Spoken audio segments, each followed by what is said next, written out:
Hey everyone, it's PrinceBrightstar. So it's been a while since I put out my last Secrets video, and this video is a continuation of that series. Since the launch of New Genesis, we've had both questions answered, as well as even more mysteries revealed. Today's video is basically a summation of what I've learned since launch, and as we progress through the story, hopefully a good number of these questions will be answered, or my theories will play out as being correct. To kick us off today, we're back to the pieces of cloth found in the boat. Last time I had suggested the possibility that the cloth we found in the boat in South Aleo may have come from Aleo Town. I can now confirm this as validated, as per what you're seeing on your screen. This is one of the homes located in Aleo Town before it was destroyed, and it has the same pattern as what we found in the boat.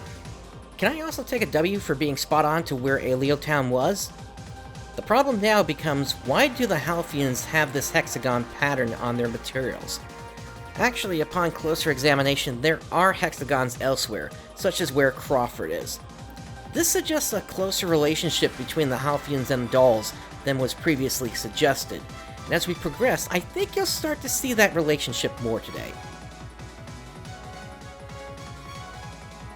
More importantly, I've made a discovery regarding the houses in Aleo Town and elsewhere.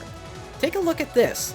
This bubbling effect seems extremely similar to the material the dolls are made out of. This is going to go towards something we're going to discuss later in this video, but just keep the idea of the arcs using the dolls' remains in your head for now.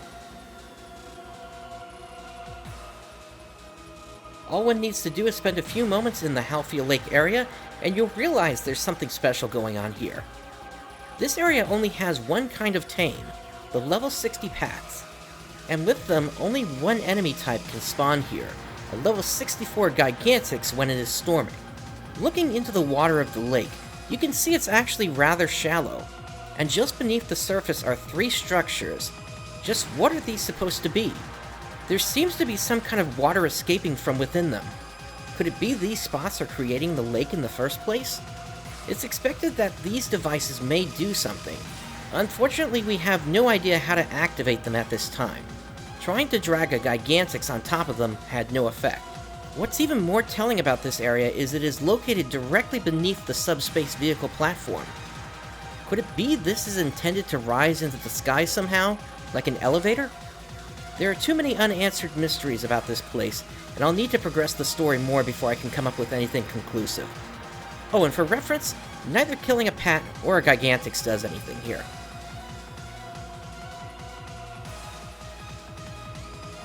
Located within Resol Forest, you're able to find language being displayed.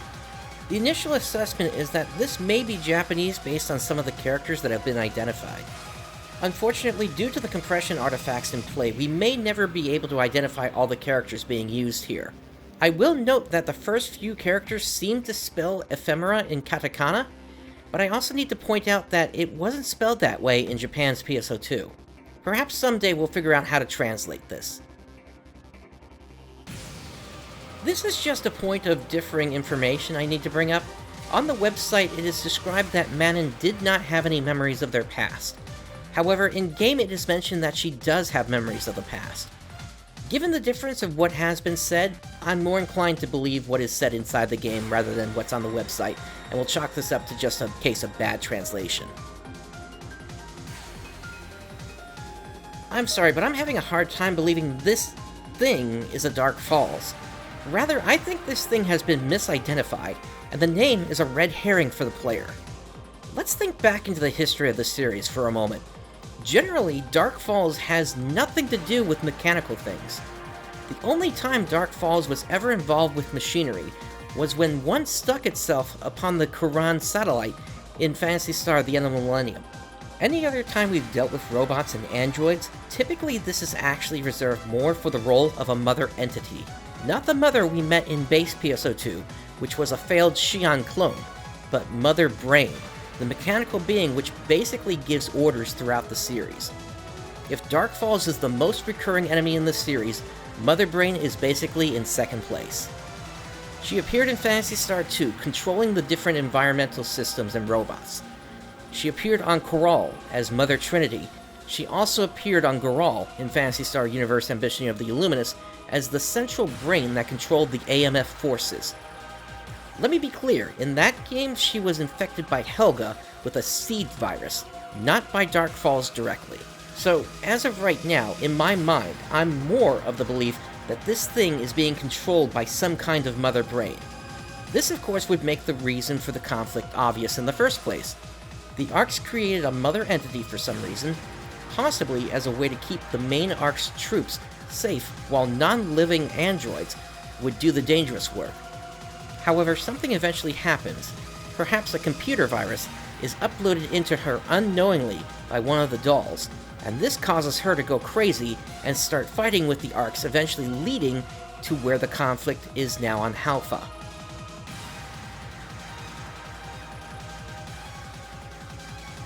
This brings me to another topic, just what the dolls actually are. To begin, I will bring up that there is speculation in the community that the dolls may be acting as a form of training for the Arks, and Halphia is an artificial planet. One look at the ground, and there's basically no question that something is going on.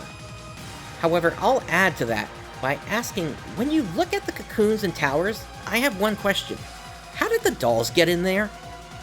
Once you start to ask that, the idea of training starts to come into play, and we can snowball from there. Of course, this also begs the question, just what were the dolls to begin with? I had several ideas on what they could be, but really I keep coming back to one conclusion. The dolls are the next generation casts. Think of it this way.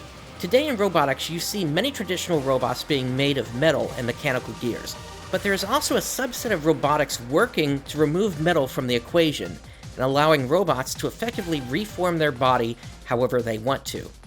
That field is known as soft robotics. To me, this is the basis that the dolls may have come from.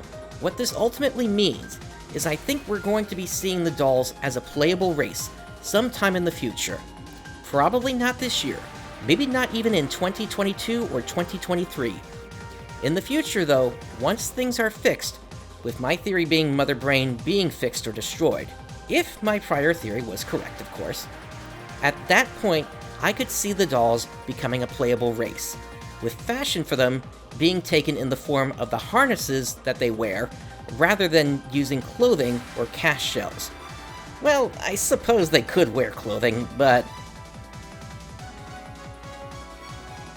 As you know, music is one of the things I like to bring up on this channel, and I do need to point out that the Gigantics theme appears to be in parts of Phase 2, a remix of the Armada of Annihilation music track.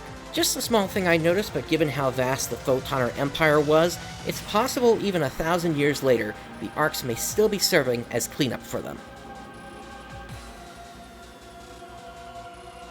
This is one where I need to take an L. Previously I had mentioned that it seemed like whatever was in the Vanford laboratory ruins was still in the process of being built, with wall panels ready to go up. However, it has now come to light that on the opposite side of those panels is a door. Consider me flabbergasted. I guess this is just a design aesthetic of this world. Regardless though, now that we can get a closer view of what crashed to the ground, we can see that these appear to have been drop pods intended to release troops from inside once it hit the ground. This is quite different from how dolls typically appear from just out of the sky. So let's talk about the upcoming desert area. Aside from what we were given in the preview, there are some things we can glean about the area before we even go there. I'm currently on top of one of the devices that crashed near Vanford. Now, in the distance we can see a kind of pyramid, but we don't have to settle for this view. If we open up this menu, we can actually zoom the camera in and get a better view. Now, while we can't really glean too much about it from here, it would seem that this may be another kind of Trainia, perhaps the first to support parties of more than 4 players. Also from this spot, if we zoom in over here, we can see some kind of dark cloud. Perhaps this is environmental in origin, perhaps this is a swarm of locusts, but I would also like to bring up the pre-Owl Falls that we saw at the start of PSO2 Episode 4. We don't really know enough about this to say anything for certain at this time, but we're likely running into it once the next region opens up. If we move over here to the updrafter to the south, we can get just within the rendering range of some kind of crashed craft. Not sure if it's abandoned or if people are still living inside there. I guess we'll see soon enough. Also, on the topic of Trania, we're able to identify 3 cocoons in the area. The first being buried in the sand, another over here to the south, and if we move back to the first spot again, there's one very close to the bridge here if we were to climb up the hill and come back down. One last topic, and this is more formality and a clear explanation. One thing that makes predicting things hard is that there are various efforts ongoing to hack into the files of the game. Now, in everything I've presented today, I have not used any of the information that has come out from these groups.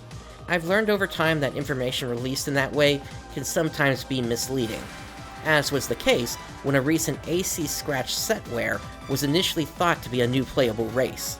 However, sometimes this can also be reliable. Music can be a dead giveaway, such as back in episode 4 of PSO2, when the Death Palace theme came up for the first time before it was released in-game. Death Palace has always been a telling sign of the coming of Mother Brain. In the event I ever use one of these sources in the future to formulate a theory, I will indicate this clearly. So that's what I've got for now. We've got the new side story content coming up, which may or may not reveal anything new, but personally, I don't think we're going to get much more until after we get into the desert area. Still, I'm keeping my eyes and ears open, and if I discover anything else in the meantime, I'll let you know. With that said, thank you for joining me today. This is PrinceBrightstar signing off. I'll catch you next time.